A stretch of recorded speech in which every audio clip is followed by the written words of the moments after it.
မဲ့မင်္ဂလာပါဗျာ Magic Exam တွေကြိုဆိုလိုက်ပါတယ်ကျွန်တော်အောင်သူပါကျွန်တော်ဒီနေ့ပြောပြခြင်းတဲ့အကြောင်းအရာကတော့ Favor Table နဲ့ပတ်သက်တဲ့မေးခွန်းအဖြေလေးတွေကိုကျွန်တော်ဖြေပေးမှာဖြစ်ပါတယ်အဲ့တော့ Favor Table ရေးဆွဲခြင်း Digital Book ထဲမှာပါဝင်တဲ့သင်ခန်းစာ10ခုကိုလေ့လာပြီးသွားပြီဆိုရင်ဒါ Favor Table နဲ့ပတ်သက်ပြီးတော့ရင်းနှီးကျွမ်းဝင်သွားပါပြီအဲ့ဒီတော့ဒီသင်ခန်းစာတွေကိုလေ့လာပြီးလို့လေ့ကျင့်ကျင်တယ်ဆိုရင်ကျွန်တော်အခုပေးထားတဲ့မေးခွန်းလေးတွေကိုဖြေပြီးတော့ကိုဘယ်လောက်ထိမှတ်မိနိုင်တယ်လဲဆိုတာကိုပြန်ပြီးတော့ကိုသုံးသပ်လို့ရပါတယ်အဲ့တော့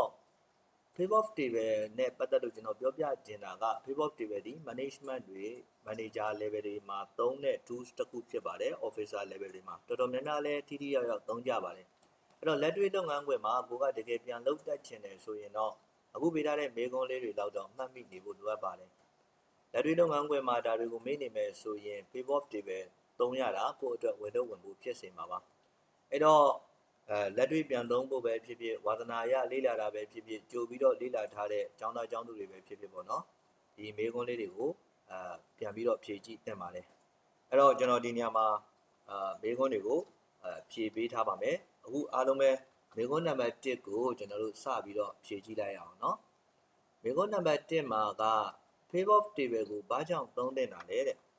Favor Table ကိုသုံးရတာအချိန်ကုန်တက်တာတဲ့ function တွေ formula တွေကိုလေ့လာကြမလို့ဘူးဘယ်လိုတွေသုံးကြလဲရုံးတွေတော်တော်များများမှာသုံးကြတယ်အထူးသဖြင့် officer နဲ့ manager level တွေသုံးကြတယ်လို့ကျွန်တော်တို့ data analysis သမားတွေလည်းသုံးကြပါတယ်ဘယ်နေရာမှာအသုံးများလဲတဲ့ကိုကရိုက်မှတ်ထားတဲ့ database တစ်ခုရှိတယ်အဲ့ဒီ database ကို report ထုတ်ချင်ရင်သုံးကြပါတယ်ဟောပါပြီဒုတိယမေးခွန်းကတော့ Favor Table ဆွဲနိုင်တဲ့ shortcut ကိုပြောပါတဲ့ဒါကကျွန်တော်တို့သင်ခန်းစာ10ခုလုံးမှာအများအားနှိမ့်နေတဲ့ shortcut ဖြစ်ပါတယ် Alter ကျွန်တော်ဒီနေရာမှာရေးပြပါမယ် Alter NVT ဖြစ်ပါတယ်နော်ကောင်းပြီမေးခွန်းနံပါတ်3 Favor Table ကိုတဲ့အခြေခံရေးဆွဲထားတဲ့အချက်လက်တွေကဇယားကွက်တွေကိုတဲ့နော်အချက်လက်တွေရှိတဲ့ဇယားကွက်မှာနောက်ထပ်အချက်လက်အသစ်တွေထည့်ပြီးသွားရင်ဘာလုပ်ပေးရမှာလဲတဲ့ဟုတ်ပြီဒါက data တွေကို refresh လုပ်တဲ့သင်ခန်းစာပေါ့နော် data တွေကိုထပ်တိုးတဲ့သင်ခန်းစာနဲ့ဆိုင်ပါတယ်သင်ခန်းစာနံပါတ်3ဖြစ်မယ်လို့ထင်ပါတယ်ဒါဆိုရင်ကျွန်တော်ကဘာလုပ်ပေးရမလဲဆိုတော့ chain data source လုပ်ပေးရပါမှာ chain data source အဲ့တော့ chain data source လုပ်ချင်တယ်ဆိုရင်ဒီ chain data source ရဲ့ command icon က Favor Table analysis tab ထဲက data ဆိုတဲ့ group မှာရှိပါတယ်နောက်တစ်ခုကနံပါတ်4သင်ခန်းစာဖြစ်ပါတယ်နော်နံပါတ်4ကတော့ကျွန်တော်ဗာလဲဆိုတော့ Favor Table ကိုတဲ့အခြေခံရေးဆွဲထားတဲ့ဇယားကွက်တဲကကိန်းတွေကိုပြင်ပြီးရင်ဘာလုပ်ရမလဲဒါအရေးကြီးတဲ့အချက်ဖြစ်ပါတယ်နော် Favor Table သုံးတဲ့သူတွေမှတ်မိရမှာပါ refresh လုပ်ပေးရမှာပါ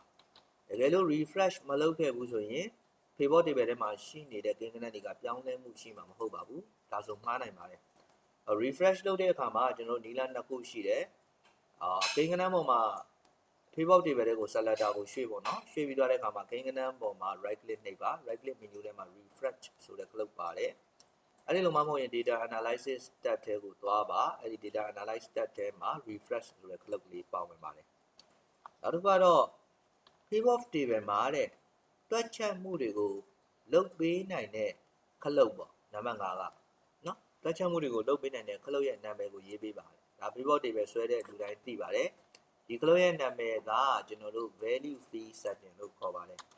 အဲ့တော့ value fee setting ပါ value fee setting ကိုတွားရောက်နိုင်တဲ့နေရာ3နေရာရှိပါတယ်Favor Table fee list တွေက value fee setting ကနေတွားလို့ရတယ်ဒီလိုမှမဟုတ်ရင် right click value fee setting တွားလို့ရတယ်ဒီလိုမှမဟုတ်ဘူးဆိုရင် Favor Table analysis tab တွေကနော်ကျွန်တော်တို့ဒီactive fees ဆိုတဲ့ group မှာ fee setting ဆိုတာပါပါတယ်အဲ့ဒီကနေတွားလို့ရပါတယ်နောက်တစ်ခုကတော့မေးခွန်းနံပါတ်6က number format နဲ့ format ဆဲကွာခြားပုံကိုရေးပါတဲ့ဒါတော့ရိုးရှင်းပါတယ်ဗျာ number format ဆိုရင်Favor Table တစ်ခုလုံးမှာရှိနေတဲ့နံပါတ်တွေကို format ပြောင်းပေးတယ် format ဆဲဆိုရင်တော့ကိုစလက်မှတ်ထားတဲ့ area ထဲမှာရှိနေတဲ့ကိန်းဂဏန်းတွေကိုပဲ format ပြောင်းပေးမှာပါအဲ့တော့မေးခွန်းနံပါတ်9ထပ်နေနော်ကျွန်တော်ပြန်ပြင်ရအောင်မယ်ကောင်းပြီဒါဆိုရင်တော့ကြော်လိုက်မယ်နော်အဲ့တော့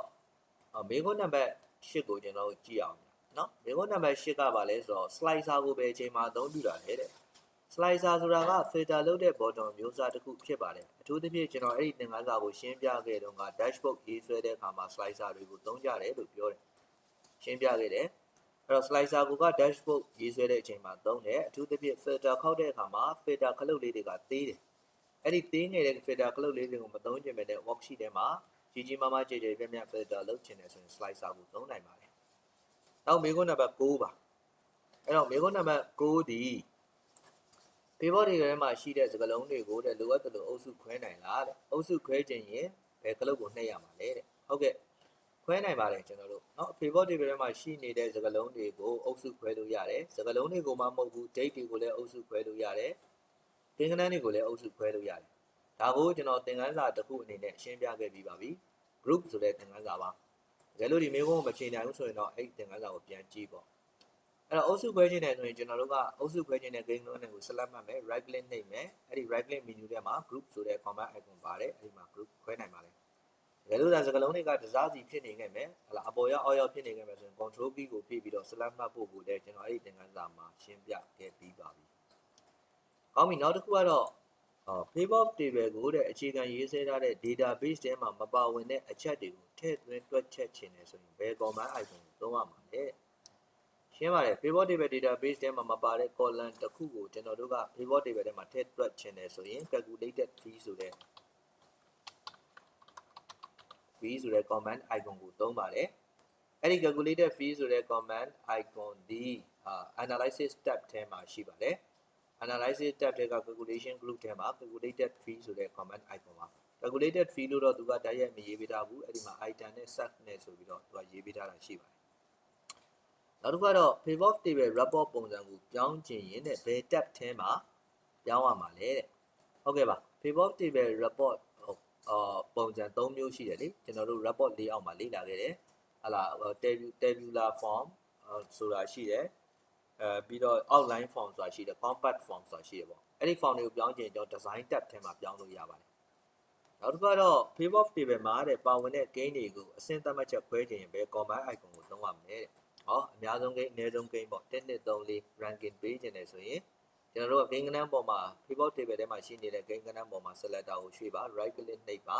အဲ့ဒီမှာ show value as ဆိုတဲ့စကားလုံးလေးပါပါတယ်အဲ့ဒီ show value as ဆိုတဲ့စကားလုံးလေးကို click လိုက်ပါအဲ့ဒီ box ထဲမှာကျွန်တော်တို့เนาะ smaller to larger larger to smaller ဆိုတဲ့command icon နှစ်ခုပါဝင်ပါတယ်ကောင်းပါပြီဒါကတော့ pivot table စာအုပ်ကြီးတစ်အုပ်လုံးကိုကျွန်တော်တို့လေ့လာပြီးတော့ဒီမေးခွန်းလေးတွေကိုပြန်ဖြေကြည့်လိုက်တာဖြစ်ပါတယ်ကိုဘယ်လောက်မှတ်မိတယ်ကိုဘယ်လောက်သုံးနိုင်တယ်ဆိုတာမျိုးကိုကျွန်တော်တို့ကိုယ့်ကိုပြန်ပြီးတော့စာမွဲဆက်လိုက်တာပေါ့အားလုံးပဲကျွန်တော်ရဲ့သင်ခန်းစာတွေကိုအချိန်ကုန်ခံပြီးတော့လေ့လာပေးတာကျေးဇူးတင်တယ်ကျွန်တော်ရဲ့ digital workbook တွေကိုလည်းဝယ်ယူလေ့လာပေးတာကျေးဇူးတင်ပါတယ်